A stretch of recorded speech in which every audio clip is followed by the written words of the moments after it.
Shalom semuanya, selamat pagi. Bagaimana kabarnya hari ini? Seminggu menjelang Natal, pasti ibu-ibu sibuk untuk membulatkan adonan, ya bikin nastar atau pesan. Kalau saya pesan. Tapi sebagian katanya nggak afdol, katanya kalau nggak bikin kue sendiri. Jadi mungkin sebagian saudara juga sibuk, ya sibuk menghias rumah, sibuk menghias, menata, memberes-bereskan ya. Jadi yang nggak pernah diberesin, nah biasanya mau Natal gini diberesin. Itu saya, ya.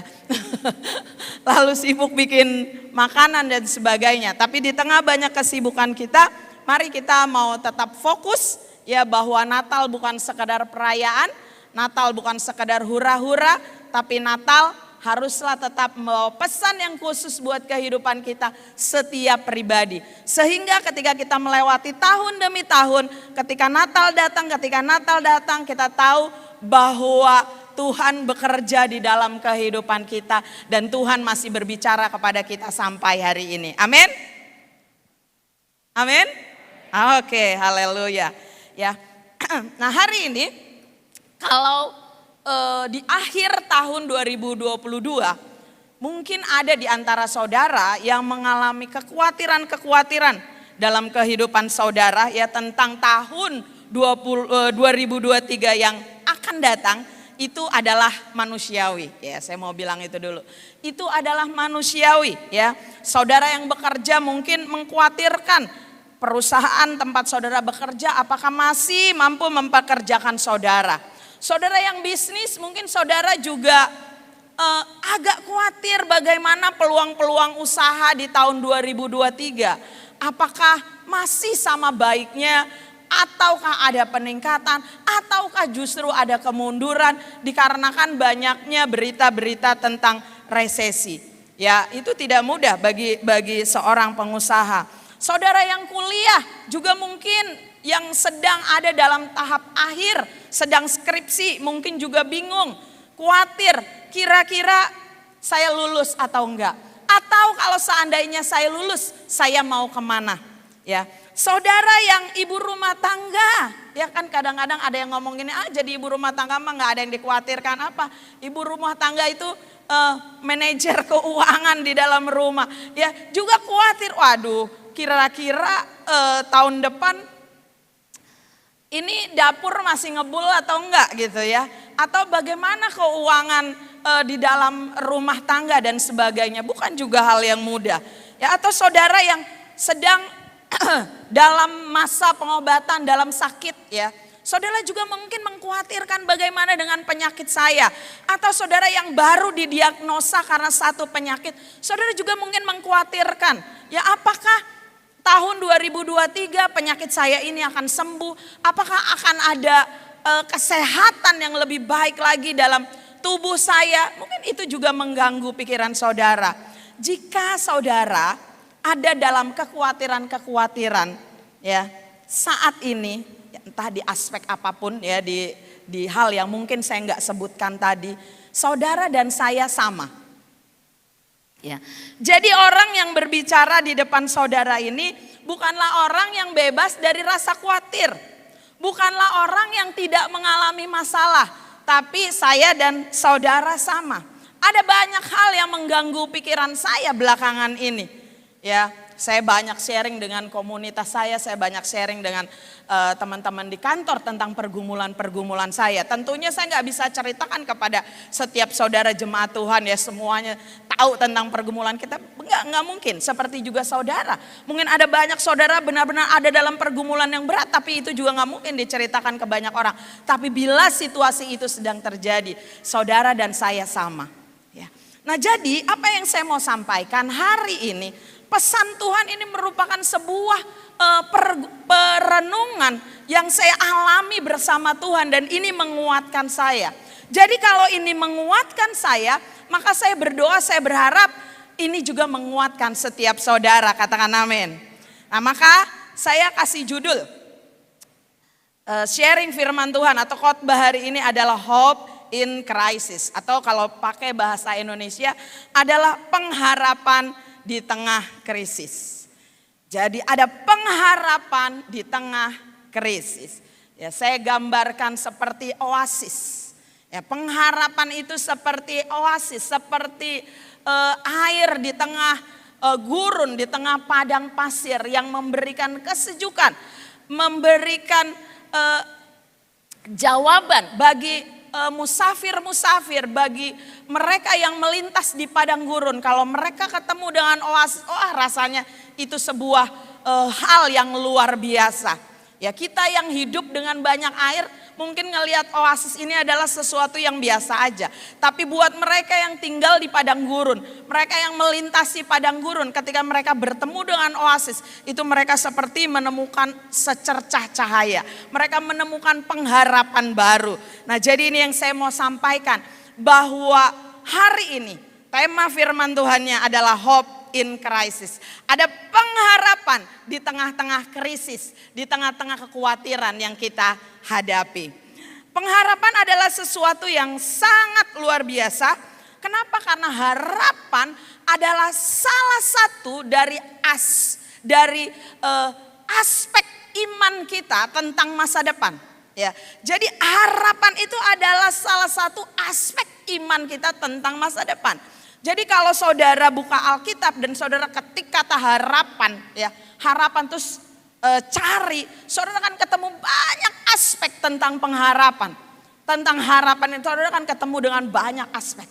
Jadi kenapa ini penting? Harapan ini penting karena harapan adalah salah satu aspek iman kita. Ya, harapan inilah yang memberikan alasan kenapa kita hidup di hari ini. Sekali lagi, harapan ini adalah alasan yang membuat kita hidup di hari ini. Kalau orang gak punya lagi harapan, dia gak bisa lagi memaknai tentang kehidupan hari ini. Nah, tentunya melihat keadaan sekarang ini, melihat banyaknya persoalan, melihat banyaknya tantangan, melihat banyaknya kesulitan, bahkan prediksi-prediksi yang banyak orang katakan tentang masa depan, seringkali membuat kita buta. Padahal harapan itu ada di depan kita. Jadi kita bisa lihat dari orang-orang yang ada di sekitar kita. Kalau saudara mau lihat orang punya harapan atau enggak, lihat aja dari matanya, lihat aja dari sikapnya, lihat aja dari kata-katanya, lihat aja dari gestur tubuhnya. Nah, mungkin saudara akan lihat banyak orang kehilangan pengharapan di sekitar kita. Kata-katanya penuh dengan keluhan, hidupnya tidak lagi semangat, gesturnya menunjukkan keputusasaan. Ya, saudara bisa lihat banyak itu di sekitar kita. Untuk itulah gereja harus hadir hari ini supaya kita bisa memberikan pengharapan kepada mereka. Amin. Gereja hadir, kita hadir. Gereja ini bukan berbicara tentang gedung, gereja adalah orang. Jadi kita hadir untuk memberikan pengharapan buat mereka. Tapi itu tidak mungkin terjadi, itu sulit terjadi kalau kita sendiri tidak hidup dalam pengharapan. Katakan amin. Jadi kita terlebih dahulu harus ngalamin yang namanya pengharapan atau hidup dalam pengharapan itu terlebih dahulu. Sehingga ketika kita melihat orang-orang yang tidak berpengharapan, kita bisa memberikan harapan kepada mereka. Kita bisa menolong mereka untuk melihat bahwa harapan itu ada di depan mereka. Tapi kalau kita sendiri nggak hidup dalam pengharapan, kita sendiri nggak hidup dalam dikuasai oleh pengharapan di dalam Tuhan, maka orang lain jangan melihat, kamu aja hidupnya seperti nggak ada harapan. Bagaimana kamu bisa menyampaikan sebuah harapan kepada saya? Nah, ayat pembuka firman Tuhan kita hari ini ada di Amsal 23 ayat 18. Ini ayat yang paling sering dikasih kalau ada orang yang ulang tahun. Ya, Amsal 23 ayat yang ke-18. Saya mau ajak saudara untuk membacanya bersama-sama. Baik yang onsite maupun yang online. Kita baca sama-sama 2, 3. Karena masa depan sungguh ada dan harapanmu tidak akan hilang. Sekali lagi ya, dengan suara yang tegas, suara yang jelas. 2, 3. Karena masa depan sungguh ada dan harapanmu tidak akan hilang. Firman Tuhan ini mengingatkan kita bahwa masa depan ada. Bahkan Alkitab menekankan Kata Pak John yang sering saya suka, ini saya ambil ya dari kutipan dia suka ngomong ya. Bahwa ini bukan sekedar permainan kata di dalam Alkitab ya. Tapi dikatakan ditulis karena masa depan sungguh ada. Alkitab memberikan sebuah penekanan kata sungguh. Dikatakan karena masa depan sungguh ada dan harapanmu tidak akan hilang. Kata sungguh ada itu kan memberikan kepastian kepada setiap kita bahwa masa depan itu memang benar ada. Kalau saudara percaya bahwa Alkitab adalah firman Allah yang hidup, saudara percaya bahwa kata yang ditulis juga bukan sekedar tanpa arti, tapi berarti sekali. Jadi kalau firman Tuhan berkata karena masa depan sungguh ada, artinya masa depan benar-benar ada. Amin. Amin. Katakan amin. Saudara percaya bahwa Yesus datang ke dalam dunia untuk memberikan sebuah pengharapan kepada setiap kita. Setiap kali kita merayakan Natal kita bersyukur bahwa ada Allah yang mulia yang tinggal di tahtanya yang punya seluruh isi dunia. Tapi berkenan hadir di dalam dunia, lahir di palungan cuman untuk memberitahu kepada kita. Hey, kamu punya harapan atas hidup kamu. Kamu punya harapan atas hidup kamu. Dalam 1 Korintus 13 ayat yang ke-13, saya nggak tulis ini ya. Ada 3 hal yang penting yang Rasul Paulus bilang atau katakan ya. Iman, pengharapan, dan kasih. Dan di antara ketiganya yang paling besar adalah kasih. Tapi iman, pengharapan, dan kasih itu besar. Yang paling besar memang kasih. Tapi pengharapan juga besar, iman juga besar. Artinya gini, artinya pengharapan itu adalah sesuatu yang harus kita hidupi, kita yakini dalam kehidupan orang percaya. Karena itu juga sesuatu yang besar. Orang percaya harus hidup di dalam pengharapan. Karena pengharapan ini yang kita butuhkan untuk kita bisa melewati masa krisis seperti sekarang ini. Alkitab banyak menulis kisah-kisah tentang orang-orang yang kehilangan harapan. Ya, ada Maria yang kehilangan Lazarus. Ada orang yang sakit pendarahan selama berapa tahun? 8 tahun ya? 12 tahun. Ada orang anak yang mati. Ada prajurit yang sakit kusta. Ada banyak kisah tentang orang-orang yang kehilangan harapan. Tetapi ketika mereka bertemu dengan Yesus, mereka menemukan kembali pengharapan itu dan hidup mereka diubahkan. Amin. Jadi pagi hari ini, kalau ada di antara saudara, mungkin harapannya mulai kecil, mulai tipis, kekhawatiran terlalu banyak, terlalu menguasai kehidupan kita. Saya berdoa supaya hari ini saudara mengalami perjumpaan, mengalami encounter dengan Tuhan yang akan mengubahkan kehidupan saudara. Sama seperti kisah orang-orang yang ada di dalam Alkitab yang udah gak punya harapan lagi. Tetapi ketika mereka bertemu dengan Tuhan, mereka berjumpa dengan pengharapan itu. Dan hidup mereka diubahkan, hidup mereka dipulihkan. Dalam kehidupan seperti sekarang ini, harapan kita haruslah kuat. Harapan kita haruslah kuat. Kuat kepada siapa? Kuat kepada si pemberi harapan. Si pemberi harapan itu adalah Tuhan sendiri. Sebab kalau kita enggak kuat, kalau harapan kita enggak kuat, kita enggak akan pernah bisa menolong orang lain. Dan Yesus telah memberikan jawaban itu atas kehidupan kita. Slide-nya boleh ditampilkan. Yang berikutnya, Ibrani 6 ayatnya yang ke-19 ya. Ibrani 6 ayat yang ke-19 berkata, pengharapan itu adalah sau yang kuat dan aman bagi jiwa kita yang telah dilabuhkan sampai ke belakang tabir.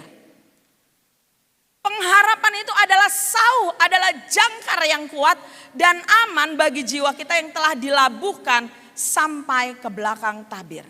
Apa artinya itu? Artinya Yesus datang ke dalam dunia, karyanya di atas kayu salib memberikan kepada kita sebuah pengharapan yang bukan hanya ada di dalam dunia ini saja, tapi ada di dalam kekekalan. Pengharapannya ada di dalam kekekalan. Pengharapan kita bukan sekedar mendapatkan kehidupan yang lebih baik, bukan. Tapi pengharapan kita ada di dalam kekekalan. Kehidupan yang lebih baik, ya pasti akan terjadi. Apalagi cuma sekedar kehidupan yang lebih baik, Tuhan pasti kasih. Tapi lebih dari itu, dikatakan bahwa pengharapan itu adalah jangkar, adalah sau yang kuat dan aman bagi jiwa kita yang telah dilabuhkan sampai ke belakang tabir. Ini adalah kekekalan. Ini bicara tentang kekekalan. Bahwa karya salib, kedatangan Tuhan Yesus membawa pengharapan kita sampai kepada kekekalan. Saudara tahu tujuannya kapal melemparkan jangkar? Kalau dia mau bersandar, kalau kapal mau bersandar dia lemparkan jangkar. Tujuannya apa? Tujuannya supaya kapal itu nggak kemana-mana. Kapal itu akan tetap kokoh di situ. Dia sekalipun kena angin, kena ombak, tapi kalau jangkar sudah dibuang, kapal itu ada di sekitar situ. Bisa goyang-goyang, tapi dia akan ada di sekitar situ aja. Dia nggak akan lari kemana-mana. Dan pengharapan kita di dalam Tuhan itu seperti jangkar yang membuat kita punya pegangan yang kokoh, punya harapan bahwa masa depan itu sungguh ada. Ada tiga hal, ya. Mengapa pengharapan itu menguatkan kita di masa krisis? Ya, alasan mengapa pengharapan itu penting. Yang pertama, harapan membawamu pada tujuan. Katakan amin. Keselamatan itu artinya mencapai tujuan. Tujuan kita adalah menjadi serupa dengan Yesus. Amin ya. Tujuan kita, diciptakan kita adalah supaya kita dibentuk serupa dengan gambaran anaknya. Kita menjadi serupa dengan Yesus. Jadi seperti yang saya tadi katakan, bahwa tujuan kita bukan sekedar punya kehidupan yang lebih baik, walaupun ini akan jadi tema tahun depan kita. Bahwa kita pengen kehidupan kita lebih baik lagi dari hari kemarin. Kita pengen lebih baik lagi dari kemarin. Tapi tujuan utama kita, tujuan besar kita di dalam Tuhan adalah menjadi serupa dengan Kristus. Serupa dengan Yesus. Dalam perjalanan untuk menjadi serupa dengan Yesus, tentunya ada banyak proses yang harus kita lewati. Ada banyak masalah, ada banyak kesulitan, ada banyak tantangan yang harus kita lewati. Tapi tenang, karena apa dikatakan? Harapan membawamu pada tujuan. Sekalipun kesulitannya begitu banyak, kita akan sampai pada tujuan. Mungkin saudara akan berkata, Bu, tapi saya ini jatuh bangun di dalam dosa. Selama kamu mau berubah, selama saudara mau bertobat, saudara akan sampai untuk menjadi serupa dengan Kristus. Selama saudara mau dibentuk, saudara akan sampai pada tujuannya, yaitu menjadi serupa dengan Kristus. Orang yang hidup dalam pengharapan akan terus mengalami progres maju ke depan. Orang yang hidup dalam pengharapan tidak tinggal di masa lalunya. Orang yang hidup dalam pengharapan dia bisa move on dengan masa lalunya. Memang move on dari masa lalu bukanlah hal yang gampang. Tapi orang yang dalam pengharapan dia bisa melakukannya. Kenapa? Karena orientasinya, karena fokusnya adalah masa depan. Dan pengharapan itu akan membawa kita pada tujuan. Pengharapan itu akan melepaskan kita dari masa lalu. Tidak peduli itu kesuksesan, tidak peduli itu kegagalan, tapi kita tidak bisa tinggal di masa lalu. Kita harus terus maju ke depan. Kita harus semakin serupa dengan Kristus. Dan Tuhan menjanjikan itu. Tuhan menjanjikan bahwa kita bisa sampai di sana. Kita bisa sampai kepada keserupaan dengan Kristus. Karena harapan membawa kita kepada tujuan. Bukan hanya di dunia ini aja, tapi kepada kekekalan. Yang kedua, harapan memberikan kepada kita kekuatan untuk menghadapi krisis. Harapan memberikan kekuatan kepada kita untuk menghadapi krisis di masa sekarang. Harapan memberikan kekuatan kepada kita untuk menghadapi kesulitan. Harapan memberikan kekuatan kepada kita untuk melihat masa depan. Namun harapan juga memberikan kekuatan kepada kita untuk bisa menolong orang lain. Amin. Tema Natal kita adalah kita memiliki kehidupan yang menolong orang lain mengalami perubahan. Kalau saudara punya harapan di dalam Tuhan, kita bisa menjadi agen-agen pembawa perubahan. Kita bisa menolong orang lain, kita bisa melihat perubahan dalam komunitas kita. Ya, di saat seperti ini dikatakan kita perlu punya kehidupan yang berbagi dengan orang lain. Kenapa? Karena di sekitar kita itu banyak orang yang kehilangan pengharapan. Dan hanya orang-orang yang kuat, hanya orang-orang yang punya pengharapan yang mampu melakukannya untuk menolong orang lain. Jadi Bapak Ibu Saudara, hari ini kalau saudara kehilangan harapan, kalau kekhawatiran begitu menguasai saudara, temukan harapan di dalam Tuhan. Harapan itu yang akan membuat kita kuat menghadapi masa krisis ini. Harapan ini akan menguatkan kita juga untuk kita bisa mampu menolong orang lain. Saya percaya kalau ditanya di tempat ini, berapa banyak yang pengen tolong orang lain? Berapa banyak yang pengen jadi berkat buat orang lain? Pasti semuanya angkat tangan. Tapi itu baru bisa terjadi kalau hidup kita sendiri dikuatkan. Kalau hidup kita sendiri memiliki pengharapan di dalam Tuhan. Yang ketiga.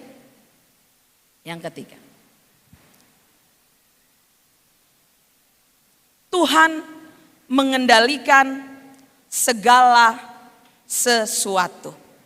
Ya. Oh ya, tadi yang slide kedua coba saya lihat. Saya pengen cerita dulu tentang slide ini ya. Kenapa kok saya kasih gambar monyet ya? Oh ini ada kesaksian. Saya malu kasih foto saya, jadi saya kasih foto orang lain. Ya. Jadi satu kali saya pernah jalan-jalan sama Ineke ke Bali. Bertiga, cewek-cewek bertiga jalan-jalan ke Bali. Saudara tahu di Uluwatu ya, kalau saudara pernah ke Bali ada tempat yang banyak monyetnya itu di Uluwatu. Jadi kita lagi foto bertiga di pinggir tebing gitu. Di Uluwatu itu ya, lagi foto begitu, tiba-tiba ada monyet di belakang saya datang, kan udah dengar cerita-cerita dia bisa ambil tas kita, dia bisa jambret kacamata kita dan sebagainya. Nah orang ini jambret kacamatanya, begitu juga dengan monyet yang datang itu ya. Jadi tiba-tiba ada monyet yang mau rampas, saya nggak tahu dia mau rampas kacamata saya atau dia mau rampas tas saya nggak ngerti lah ya. Jadi saking kagetnya saya lari ke depanan, saya lompat. Itu di depan saya, itu kan tebing terus masuk ke dalam gitu. Terus depannya itu ada batu atau tebing lagi ya. Itu setinggi ini. Jadi saking kaget, saking takutnya saya lari, saya maju ke depan ya lari. Terus saya lompati batu itu. Secara akal manusia itu gak mungkin. Ini tulang kering saya bisa biru-biru kalau saya lakukan lagi. Saya tiba-tiba bisa menjadi atlet lompat batu seperti orang Nias. Itu secara tiba-tiba. Ya, kata Yohanes Surya. Ya siapa Yohanes Surya ya inilah ahli matematika gitu ya. Itu mestakum, semesta mendukung gitu ya. Saya pernah juga dikejar anjing. Pulang gereja dulu waktu masih remaja, saya pernah dikejar anjing di gang gitulah ya. Saya pernah dikejar anjing lari. Itu tiba-tiba saya bisa sprint cepat banget lari saya. Yang sebelumnya mungkin saya nggak bisa lakukan. Ketika kita ada dalam kesulitan, itu ada kekuatan Tuhan yang luar biasa yang tiba-tiba diberikan kepada kita sehingga kita mampu mengalami lompatan-lompatan di dalam kehidupan kita. Amin. Saya waktu siapin firman ini saya keinget cerita ini. Jadi kalau hari ini saudara ngalamin kesulitan, ngalamin krisis, jangan lihat kesulitannya, jangan lihat krisisnya, tapi lihat itu sebagai batu loncatan yang mungkin akan melempar saudara jauh ke depan, mengalami progres yang lebih jauh lagi, yang lebih maju lagi, lebih dari apa yang kita bisa bayangkan. Amin. Jangan lihat kesulitan di masa ini. Jangan lihat itu. Kita bisa ada kekhawatiran, tapi jangan tinggal di situ. Kenapa? Karena siapa tahu kesulitan ini adalah cara Tuhan sedang menarik kita supaya kita ngalamin lompatan yang luar biasa dalam kehidupan kita. Amin. Yang ketiga baru saya masuk. Tuhan mengendalikan segala sesuatu atau Tuhan berdaulat. Kita harus hidup dalam pengharapan dan kita bisa hidup dalam pengharapan. Tuhan kita adalah Tuhan yang berdaulat, yang mengatur segala sesuatu.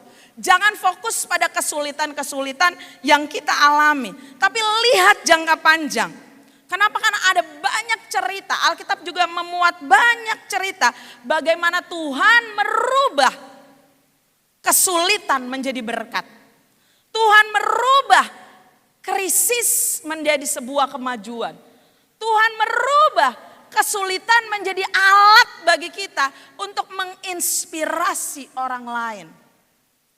Siapa yang menyangka lewat kesulitan, lewat krisis yang kita alami, kita jadi inspirasi buat orang lain. Kita bisa memberkati orang lain dengan kesaksian kehidupan kita.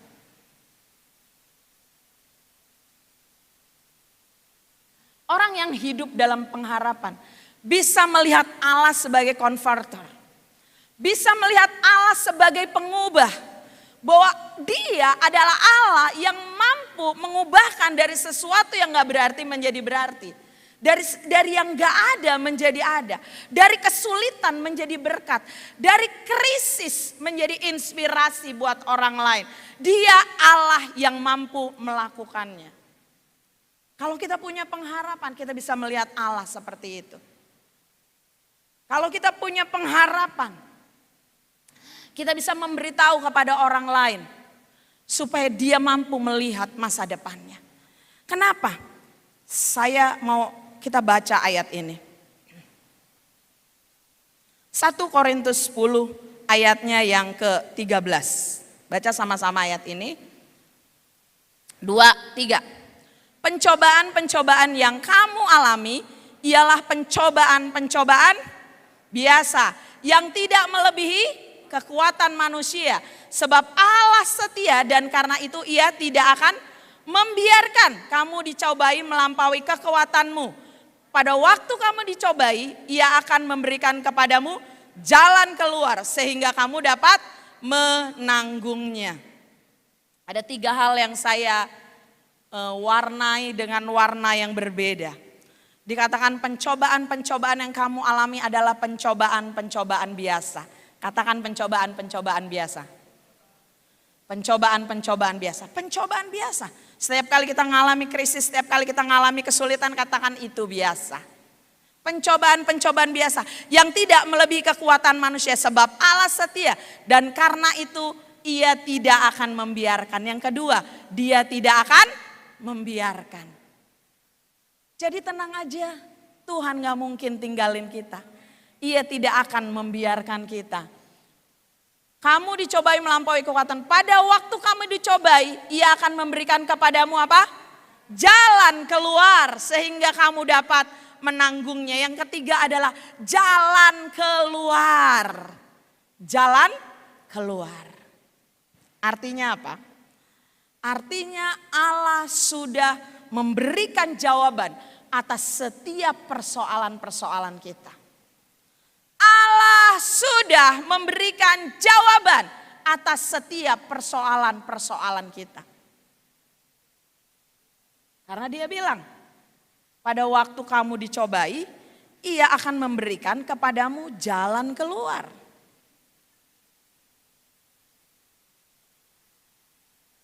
Tapi saya ini udah bertahun-tahun, Bu. Tapi masalah saya ini, enggak, kayaknya saya udah bertanya sama banyak penasehat, saya bertanya banyak orang, sampai hari ini belum ada jalan keluarnya. Alkitab bilang, kalau kamu dicobai, Ia akan memberikan kepadamu jalan keluar. Siapa yang percaya bahwa Alkitab ini tidak berbohong? Amin. Kalau dia bilang, kalau Alkitab ini berkata bahwa ada jalan keluar atas setiap persoalan kita, ada jalan keluar dalam krisis kita, ada jalan keluar dalam kesulitan kita, ya berarti ada jalan keluar. Ada di mana jalan keluarnya? Ada di firman Tuhan. Masalahnya adalah apakah kita mau belajar firman Tuhan atau enggak. Kalau kita belajar firman Tuhan, hikmat Tuhan mengalir dalam kehidupan kita, kita akan menemukan jalan keluar di sana. Cuman kan seringkali kita lebih suka tanya kepada orang. Kita lebih suka buka Google. Kita lebih suka curhat di sosial media dan berharap ada jalan keluar di sana. Istri punya persoalan sama suami, curhat di medsos. Suami punya persoalan sama istri, curhat di medsos. Berpikir ada jalan keluar di media sosial, nggak ada. Kalau kita mau menemukan jalan keluar atas setiap kesulitan kita, kesulitan dalam hubungan, dalam berkeluarga dan sebagainya, ada di firman Tuhan. Jadi Bapak Ibu Saudara, pesan saya, sebelum saya mengakhiri khotbah saya hari ini, tahun 2023, mari kita semakin giat untuk baca firman Tuhan. Amin. Karena di sana kita akan menemukan jawaban. Kalau kita bertemu dengan jawaban, praktekkan, lakukan. Maka kita akan mengalami kebebasan. Maka kita akan mengalami kemenangan dari pencobaan-pencobaan tersebut.